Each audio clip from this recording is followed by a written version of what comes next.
जा रहे हैं एक गेस्ट से मिलने के लिए, और ये गेस्ट बहुत ज़्यादा दूर में तो नहीं है, घर के पास में ही है। सो फिर भी हम लोग बाइक में ही जा रहे हैं क्योंकि हमारे पास वही है, तो हम लोग बाइक में जा रहे हैं। और चलिए ब्लॉग में कंटिन्यू बने रहिए और देखिए कि हम लोग का आज का गेस्ट कौन है।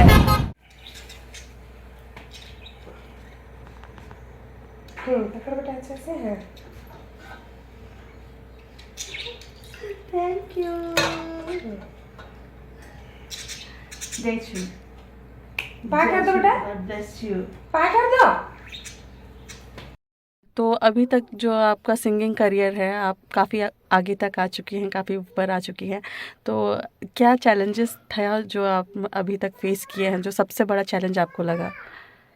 जी हाँ, मेरा लाइफ में एक चैलेंज आया था।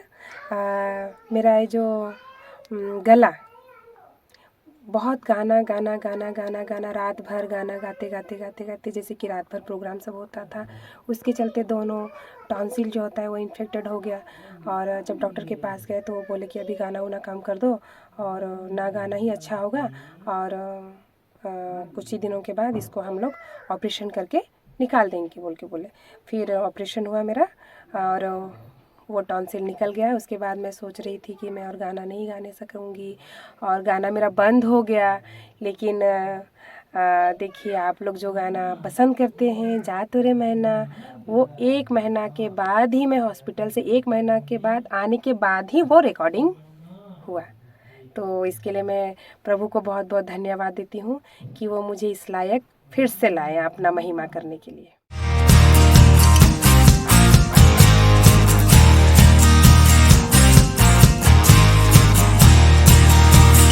फ़िलहाल हम लोग आके पहुंच चुके हैं जहां हमें आना था, और ये जगह है जुल्डा। और जुल्डा में एक फ़ेमस हस्ती है जिनसे हम आप लोगों को मिलाना चाहते हैं। और क्या ही बताऊं उनके बारे में, उनको इंट्रोडक्शन का ज़रूरत तो नहीं है, लेकिन जैसे कि हमारा ये वुमेंस वीक स्पेशल है तो इंट्रोड्यूस तो करना ही पड़ेगा। सो चलिए कंटिन्यू रहिए और मिलते हैं उनसे।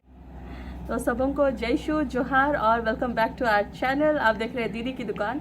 और मैं जिनके बारे में बताने वाली हूँ उनको इंट्रोडक्शन का कोई मोहताज नहीं है वो, लेकिन मैं जानती हूँ कि अगर मैं ये गाना आपके लोगों के सामने रखूँगी तो आप लोग ज़रूर जान जाएंगे कि मैं किन के पास आई हूँ। तो गाना कुछ इस तरीके से है। जा तोरे मैना देखिया बे यीशु मोर कतई दूरे। पूरा नहीं गाऊंगी क्योंकि जिनसे गवाना है वो मेरे सामने बैठे हैं। सो आइए मिलते हैं हम उनसे। तो मेरे साथ में है रीता दी। और रीता दी, आपको हमारा दीदी की दुकान में जो वुमेन स्पेशल वीक चल रहा है उसके लिए आपको स्वागत है। सो वेलकम दी। जय श्री, सबों को जय श्री। तो दीदी का नाम तो मैंने बस इतना ही बताया कि दीदी का नाम रीता दी है बोल के, लेकिन उनका इंट्रोडक्शन हम उनसे ही सुनना चाहेंगे। और एक बार सबों को हाय। मेरा नाम रीता तिर्की है, जो कि मेरा माँ का तरफ का टाइटल है। मैं तिर्की से उसके बाद लकरा फैमिली में आ गई, तो मैं तो अभी रीता लकरा ही हूँ। तो अभी आपके फैमिली में कौन कौन है? तो मेरा फैमिली में अभी मेरा हस्बैंड है, और वो लोग 4 भाई बहन हैं, उनमें से 2 भाई 2 बहन हैं, मम्मी पापा है हम लोग का, और छोटी बेटी है मेरी क्यूट सी। तो भी जानना चाहेंगे कि दीदी आपके फैमिली में कोई ऐसे सिंगिंग लाइन में थे या आप ही पहले हैं आपके फैमिली से? मेरी दादी थी। अच्छा। मेरी दादी थी, उसके बाद मेरा मम्मी भी थोड़ा थोड़ा गा लेती थी, लेकिन मेरा जो दादी है ना, मेरा नाना का बहन, अच्छा, वो मतलब कैसेट सिंगर थी। अच्छा, बुआ दादी। हाँ। अच्छा, तो मतलब ये एक तरीके से बोले तो फैमिली में ये पास ऑन हो ही गया है ना? हाँ, और पर्टिकुलरली आपको कब ये महसूस हुआ कि आप गा सकते हैं? नहीं, मैं बचपन से तो मेरा इसमें कुछ इंटरेस्ट नहीं था, लेकिन मैं जब जानी वो था मेरा 10th के बाद ही मेरा ये चीज़ आया है। उससे पहले मेरे को पता नहीं था। वहाँ पे मेरा स्कूल में एनुअल डे था, तो उसमें कुछ प्राइजेस मेरे को सॉन्ग में मिला ना, तो मैं इम्प्रेस हो गई गाने में, मेरे को मन लगने लगा उसमें, और मैं ये सब। तो दीदी जैसे बता रहे थे कि वो जब क्लास 10 में थी तो उनको पता चला कि वो सिंगिंग कर सकते हैं। तो जनरली तो जैसे बता रहे थे कि उनकी दादी गाती थी इसीलिए वो पास ऑन हो गया है एक टाइप का। फिर भी कोर्स तो कोई ना कोई करता ही है किसी ना किसी चीज़ को और अच्छा बनाने के लिए। तो आपने भी ऐसा कोई कोर्स किया क्या? जी हाँ, मेरा पहला गुरु जो मैं बोल रही थी कि मेरा ये जो लाइफ है, ये जो जर्नी है गाना का, ये मेरा स्कूल से स्टार्ट हुआ। तो जब मेरा स्कूल में 10th में जब थी, मेरा एनुअल फंक्शन था उसमें, तो एनुअल फंक्शन में जो हम लोग का वेलकम सॉन्ग होता है, उसी से ही मैं आगे बढ़ते गई।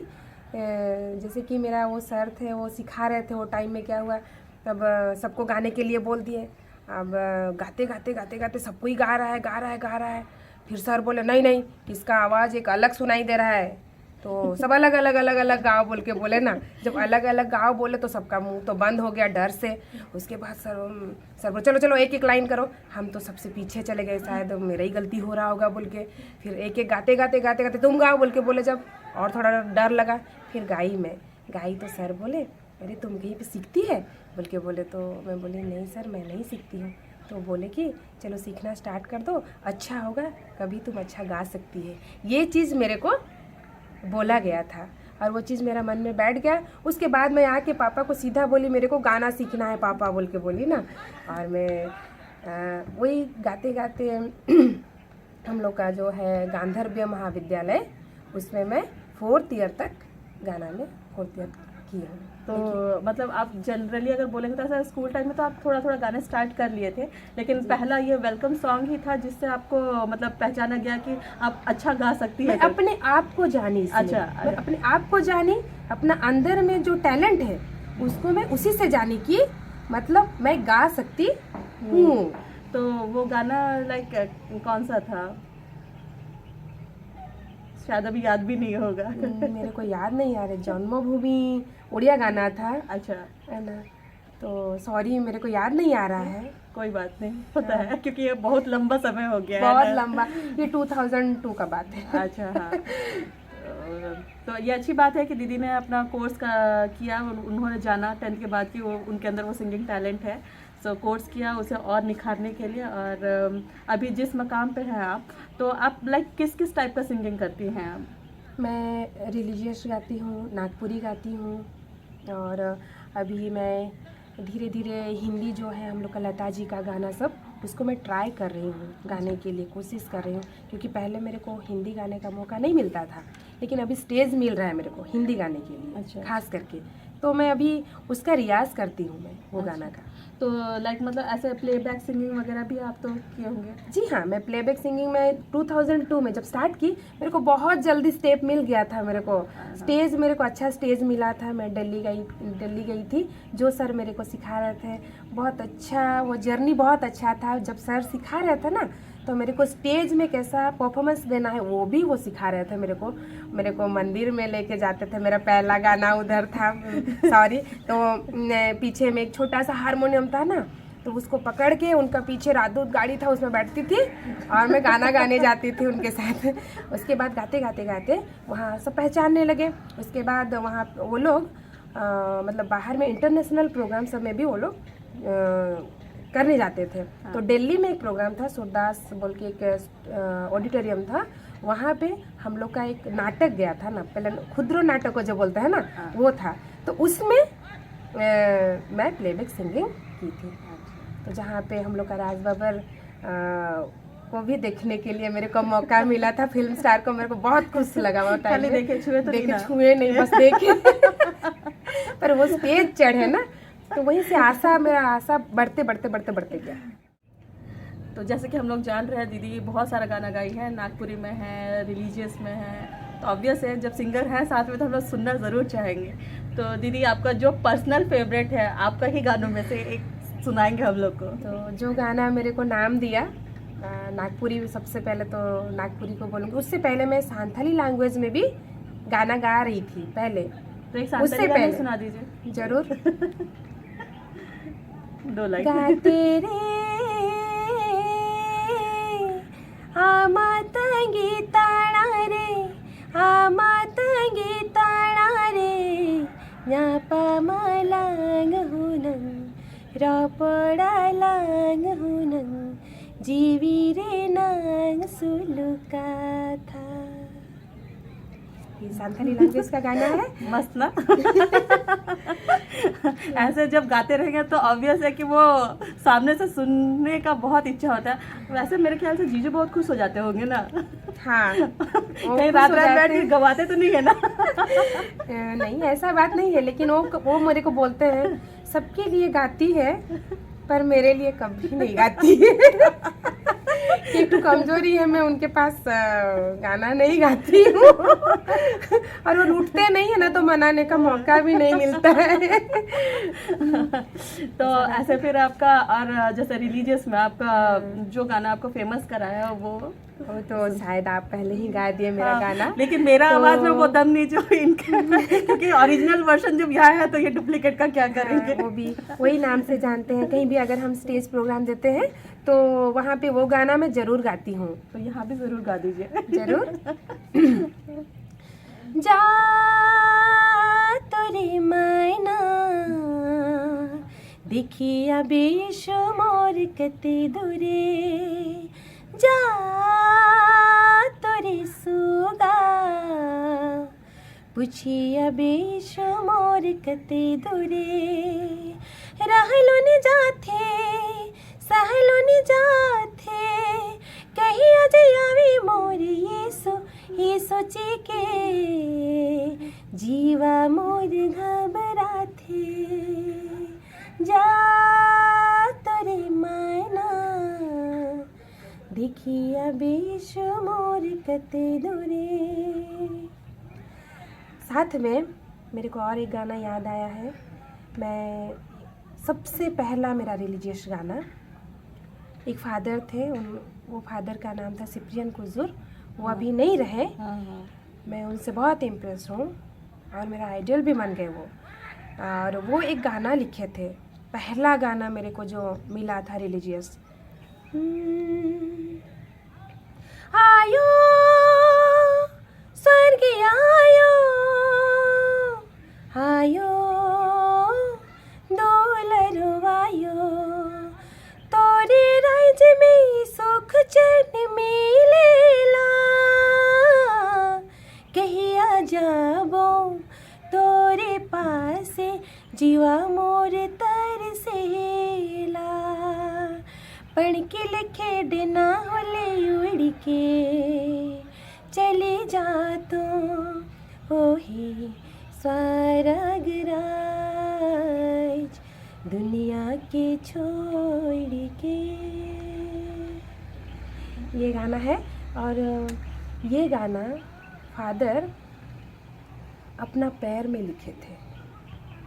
आप जो फादर सिप्रियन बोल रहे हैं तो मुझे याद आ रहा है शायद चश्मा पहनते थे और कम पहनते थे। हाँ, कम हाइट में थे और थोड़ा सा बाल उनका स्ट्रेट टाइप का था ना। और ये गाना जब बना ना वो टाइम में फादर बहुत बीमार थे, बहुत बीमार थे। हाई शुगर था, किडनी फेलियर था। ये शायद ये 2002 के आसपास का ये रहा होगा शायद, क्योंकि एक्चुअली मेरे को भी नहीं पता था। अभी जब दीदी बात कर रहे तो पता चला वो फादर इनडायरेक्टली हमारे कहीं से रिलेटिव लगते थे और वो मामू लगते थे। तो अभी जैसे आप बोले तो मतलब मैं खुद उनको इमेजिन करते हुए उस दुनिया तक पहुंच गई, क्योंकि उनका एक एक वर्ड जो अभी आप गा रहे थे वो मतलब कितना मीनिंगफुल था वहाँ पे। अगर सोचेंगे कि कब जाऊँगा उस राज्य में, इस टाइप का जो वर्ड्स था तो क्या ही बोल सकते। नॉर्मली तो हम लोग देखते हैं कि जो सिंगर है वो लोग सिंगिंग लाइन में ही फोकस करते हैं, तो आपका लाइक सिंगिंग के अलावा भी और कुछ करते हैं या फिर बस सिंगिंग ही करते हैं? मेरा लाइफ सिंगिंग भी करते हैं। सबसे पहले तो सिंगिंग ही था मेरा। टीचिंग लाइन में हूँ मैं, एक गवर्नमेंट टीचर हूँ और उसके साथ साथ एक हाउस मतलब वाइफ भी हूँ। तो सब तरफ थोड़ा बैलेंस करके चलना पड़ता है।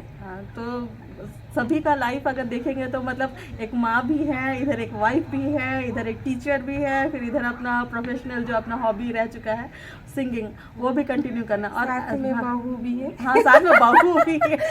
हाँ, वो तो बहू भी है। तो मेरे को यही खुशी लगता है कि मैं जब मायके में थी मेरे को इधर में बहुत सपोर्ट मिला, और मैं जब ससुराल गई ससुराल में भी मेरे को बहुत सपोर्ट मिला। हाँ, मतलब हस्बैंड तो सपोर्ट करते हैं, मेरा सब फैमिली मेम्बर्स भी सपोर्ट करते हैं। तो ये बहुत ही कम होता है और ये बहुत खुशनसीब लोगों के साथ ही होता है। मैं तो बोलूँगी कि आप जब किसी चीज़ को एक सपना होता है और उसे पूरा करना चाहेंगे तो घर के सारे लोग आपको सपोर्ट करें तो वो बहुत ही मतलब क्या बोलेंगे, बहुत ज़्यादा स्ट्रेंथ दे देता है। तो उस टाइम में दीदी आप जब गा रहे थे उस टाइम में तो कैसेट वाला ज़माना था, कैसेट का ज़माना था, उसके बाद फिर सीडी का ज़माना आ गया, उसके बाद फिर अभी तो यूट्यूब का ज़माना है जी। तो आपका जर्नी कैसे रहा इस बीच में, कैसेट से लेके यूट्यूब तक?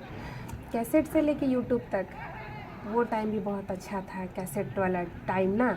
तब हम लोग पूरा, जो फादर का बात बोले ना, वो फादर थे, उनके लिए हम लोग को स्टूडियो जाना पड़ता था ना, दूर स्टूडियो जाना पड़ता। बरगढ़ इधर में एक स्टूडियो है, इधर में आपका रांची जाना पड़ता था। तो फादर बोले हम लोग रांची जाएंगे, और वो एकदम क्या बोलेंगे, रास्ता उबड़ खाबड़, और वो पेशेंट आदमी ना, उनको लेके जाना और हम जाएंगे बोलते। उनके साथ कोई नर्स नहीं थी ना, पहला तो यही मेरा जर्नी शुरू हुआ है।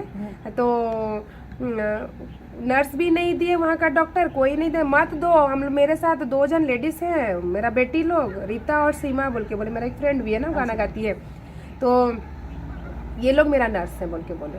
और हम लोग उनको लेके गए, कैसेट बनाने का लाइफ ना, उनको ढो के लेके जाना पड़ता था, सीढ़ी चढ़ने नहीं सकते थे, उनको गोदी में लेके जाते थे। समीर है मेरा एक फ्रेंड जो गाना गाता है, उनको भी आप जानते हो, गोदी करके ऊपर लेके जाता था। ऐसा ऐसा है। तो वो जो था, वो टाइम का जो महसूस होता था, हम लोग को गाना गाने जा रहे हैं, फुल एनर्जी रहता था ना, उतना दूर जा रहे हैं। कैसेट हम लोग इवन वो कैसेट, वो लोग का जो कंडीशन था उसको देख के हम लोग खुद कैसेट बेच रहे थे। हम लोग भी वहाँ पे स्टॉल लगा के बैठते थे कैसेट के लिए, और दुकान में डिस्ट्रीब्यूट करना पड़ता था। वो सब में भी हम लोग हेल्प किए हैं, अच्छा लगता था। फिर सीडी आ गया, एडवांस टेक्नोलॉजी, एडवांस होते लेकिन अच्छा है ये सब, जैसे बढ़ते जा रहा है। अभी तो यूट्यूब का ज़माना आ गया ना, तो इसमें तो और जल्दी फोकस होने के लिए मतलब हम लोग को एक मौका मिलता है। पहले वो चीज़ नहीं था, सीडी मतलब कैसेट था, वो धीरे धीरे स्प्रेड होता था ना। उसके बाद जो सीडी आया वो भी थोड़ा धीरे चलने लगा, लेकिन अभी जो यूट्यूब का ज़माना आ गया है ये एकदम फास्ट है। और एक चीज़ देखा जाए तो अभी मतलब यूट्यूब का ये प्लस पॉइंट बोलूँगी, क्योंकि मतलब सीडी या कैसेट के टाइम में आप एक कैसेट बनाने के लिए आपको नियरली 5 या 6 गाना करना ही पड़ेगा। वो नहीं होगा तो कैसेट और वो बन नहीं सकता। कैसेट में 8 गाना, हाँ मतलब 8 से 10 गाना, उससे कम ही नहीं। हाँ, आपको लिखना है, उसको कंप्लीट करेंगे, उसके बाद जाके आप स्टूडियो जाएंगे। लेकिन उसका मतलब अगर 8 गाना को मिला के भी उस टाइम का रेस्पॉन्स देखेंगे, और अभी जो यूट्यूब में एक गाना का रेस्पॉन्स बहुत है ना, बहुत। सो ये सफर लाइक अभी आपको ज़्यादा अच्छा लगता होगा आई गेस।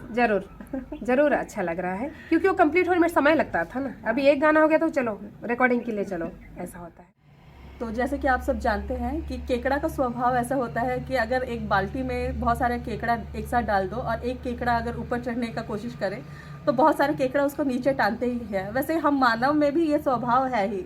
मतलब दीदी से हम पूछना चाहेंगे कि दीदी जब आप स्ट्रगल करते हुए जब ऊपर की ओर आ ही रहे थे तो आपने भी लाइफ में ऐसा कोई चैलेंजेस फेस किया है क्या? ज़रूर, अगर चैलेंज नहीं रहेगा तो और वो लाइफ ही क्या है बोलिए। वो स्ट्रगल का जो रहता है हम लोग का, सीढ़ी एक सीढ़ी जो चढ़ते हैं वो शायद नहीं मिलेगा हम लोग को, एक ही बार मिल जाएगा ना। हाँ। तो ये होना भी ज़रूरी है।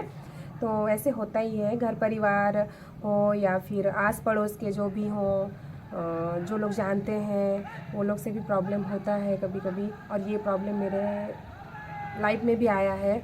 जैसे कि मैं कोई प्रोग्राम ज़्यादातर दिन में तो नहीं होता है, रात को ही होता है। तो उसमें जैसे कि रात को जा रहे हैं, हम प्रोग्राम कर रहे हैं, 1 बजे 2 बजे रात भी हो जाता था हम लोग को। तो जब हम वापस आते थे तो आदमी लोग बोलते थे कि पापा को बोलते थे, और आपका बेटी रात बाहर जा रही है, ऐसे वैसे ये वो दुनिया बात है ना। तो पापा लेकिन मेरे को एक बात बोले, उनको बोलते थे, मेरे को नहीं बोलते थे, लेकिन पापा बोले बेटा तुम अच्छा काम के लिए जा रही है, तुम जाओ, नो प्रॉब्लम। मेरे को कोई कुछ बोलेंगे, मेरे को किसी का बात का कोई फ़र्क नहीं पड़ता है, तुमको जो करना है करो, बस यही मेरा हिम्मत है। तो मतलब हम लोग अभी तक देखेंगे, मतलब कहीं ना कहीं अगर बैक सपोर्ट में फैमिली मेम्बर्स होते हैं तो वो अलग से ही स्ट्रेंथ होता है ना। क्योंकि उनका विश्वास हमारे लिए शायद सबसे ज़्यादा मायने रखता है। अगर उनका ही विश्वास अगर हमारे ऊपर नहीं होगा तो शायद ये हमारा जो प्रोग्राम सबके लिए जाना, लेट नाइट घर वापस आना, इन सब चीज़ों को अगर घर वाले बोलने लगेंगे तो बाहर मेरा करियर वही जगह में स्टॉप हो जाता, और बाहर वाले तोड़े उससे पहले तो हम खुद ही टूट जाएंगे। जरूर। फैमिली का सपोर्ट होना बहुत ज़रूरी है। फैमिली का सपोर्ट और अपना आत्मविश्वास। भी पूछना चाहूँगी दीदी कि अभी जैसे कि आप तो सिंगिंग लाइन में है, तो अभी जो कोई भी हमारे नए नए भाई बहन छोटे छोटे जो है अभी सिंगिंग लाइन में वो लोग अपना कदम रख रहे हैं, उनके लिए आप कुछ एडवाइस देना चाहेंगी तो क्या? हम लोग को स्ट्रगल करना पड़ा, लेकिन उनको अभी थोड़ा सा करना पड़ेगा। जो हम लोग इतना साल में किए वो लोग बहुत जल्दी हाईलाइट हो सकते हैं। उनका जो अंदर का जो भी चीज़ है, उनका गुण जो भी है, उनमें टैलेंट जो भी है, उसको एक्सपोज करना चाहिए। ये नहीं कि हम लोग का ये जो माध्यम जो है इसको गलत तरीके से यूज़ नहीं करके अच्छा चीज़ के लिए वो लोग एक्सपोज करें और अपने आप को दिखाएं कि आप कौन हो। क्योंकि YouTube वो प्लेटफॉर्म दे ही दिया है कि आप अपने आप को साबित कर लो कि आप कौन हो। हमारे व्यूअर्स हैं, मतलब आप तो आपका YouTube चैनल नहीं है, लेकिन आप कॉपीराइट का आपके पास है हर जिसके लिए भी आप गाते हैं, तो आपके जो व्यूअर्स हैं, मेरे जो व्यूअर्स हैं, उनके लिए आप क्या बोलना चाहेंगे, कुछ मैसेज? तो मैं मेरे श्रोताओं को, व्यूअर्स को यही बोलना चाहती हूँ कि आप लोगों का आस पड़ोस में हो या फिर आप किसी को जानते हैं, हम लोग का आजकल के बच्चों में बहुत सारा टैलेंट छुपा हुआ है। बहुत, आप लोग का गाना भी हो सकता है, उसमें से फिर डांस भी है, बुनाई है, कढ़ाई है, साथ साथ में आप लोग का बहुत सारा क्रिएटिविटी है, बहुत सारा। तो अभी तो स्कूल्स वगैरह में भी वो लोग को उभरने के लिए मौका दिया जाता है, कितना सारा प्रोग्राम सब दिया जाता है, बाय गवर्नमेंट भी दिया जा रहा है। तो उनको सपोर्ट कीजिए हम लोग का बच्चा लोग को, कि वो ताकि वो लोग आप लोग का सपोर्ट के साथ में वो लोग ऊपर जाएं, ना कि वो दब जाएं। तो आप लोग देख ही सकते हैं कि रात हो चुकी है और हमारा ये सेशन ख़त्म नहीं हुआ है, और थोड़ा बहुत और कुछ सवाल है जो हम दीदी से पूछना चाहेंगे, तो वो भी बाकी है। सो हम दीदी को last but not the least, हम सब अब वुमेंस डे स्पेशल वीक में हैं और वुमेंस डे कुछ दिन में सेलिब्रेट करने वाले हैं, तो हमारे जो बहनें हैं, माताएं हैं और जो भी हमारे वुमेंस लोग हैं, उनके लिए आप क्या स्पेशल मैसेज देना चाहेंगी? मैं तो यही बोलना चाहूँगी कि हर एक कामयाब पुरुष के पीछे एक नारी का हाथ रहता है, ये सही है, पर एक कामयाब नारी के पीछे भी एक पुरुष का हाथ रहता है। इसीलिए मैं चाहती हूँ हर परिवार में एक दूसरे का सपोर्ट का बहुत ज़रूरत है, और ये ज़रूरत होता रहे, एक दूसरे को आप लोग करते रहिए, एक दूसरे का हाथ मत छोड़िए, और अपना जो कर्तव्य है एक दूसरे के लिए उसको करते जाइए। कि जान ही रहे हैं हमारा प्यार का चिन्ह दीदी के पास आया है, तो ज़रूर उनको भी देंगे। सो ये हमारा छोटा सा प्यार का तोहफा दीदी के लिए। Thank you very much. हाँ, आप ऐसे ही आगे बढ़िए, और ये तो फलता नहीं है, फैलता है, तो आप और फैलिए, ऐसे ही हरा भरा रहिए, बोल दीजिए ऐसे ही हरा भरा रहिए और आपका जीवन ऐसे ही खुशी से भर जाए। Thank you very much. केरे आचरा में सुख मिलेला, आयो केरे आचरा में चैन मिलेला, आयो केरे आचरा से सुंदर गुलाब झरेला, प्रभु यीशु है चमकेला, आयो केरे आचरा से सुंदर गुलाब झरेला, प्रभु यीशु है चमकेला।